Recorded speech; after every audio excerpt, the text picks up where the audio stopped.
Donald Trump's nepotism-filled daughter-in-law went on a long rant full of lies, and then at the end she slipped up and revealed a plan that could topple the Republican Party. Take a listen. I talk about what needs to change at the committee to make this party more competitive, because I think after 2022 with those midterms, when that went the way it did, as hated as Joe Biden was, I think we all realize we have a huge problem in the party. What needs to change, and if you get the job, what can you do?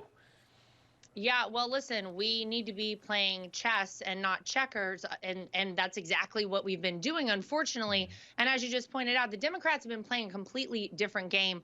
We need to catch up, and we need to outdo them at that game. We better have at the Republican National Committee a ground game operation the likes of which this country has never seen. We better be doing voter registration in record numbers. We also better be doing legal ballot harvesting all across this country, because those are things the Democrats always outdo us on. And let's face it, Rob, we better start telling people to go vote early. We have this notion that it would be nice if we had one day of voting. I would love that. You would probably love that. We'd love to give people the day off of work, and we'd love to have paper ballots.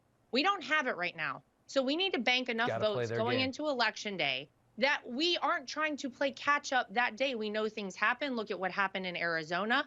Here's what I can tell you.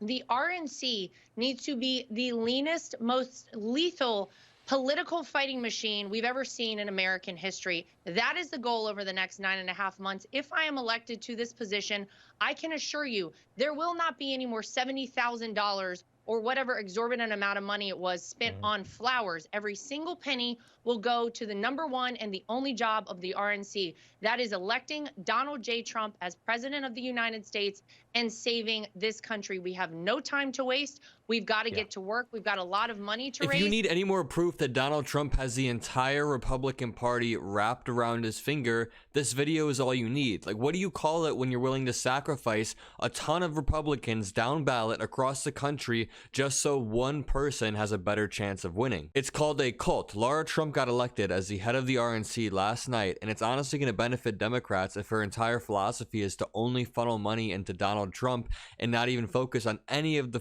peripheral candidates across the country that actually get legislation passed. Imagine being a Republican running for a federal election and relying on the RNC to fund your campaign, and then you hear Lara Trump saying all of those funds are going to be diverted away from you. So if you're worried about this next election, just think about it like this. Donald Trump has tens of millions of dollars in legal fees racking up, and the RNC is diverting every single penny it can towards those funds. Meanwhile, Joe Biden has a war chest of over $130 million that he is just now starting to spend and starting to run ads with, reminding the populace how chaotic Donald Trump was during his presidency and reminding them that he is a 91-time indicted criminal. I'm Adam Malker with Occupy Democrats. Like and subscribe for more breaking news content.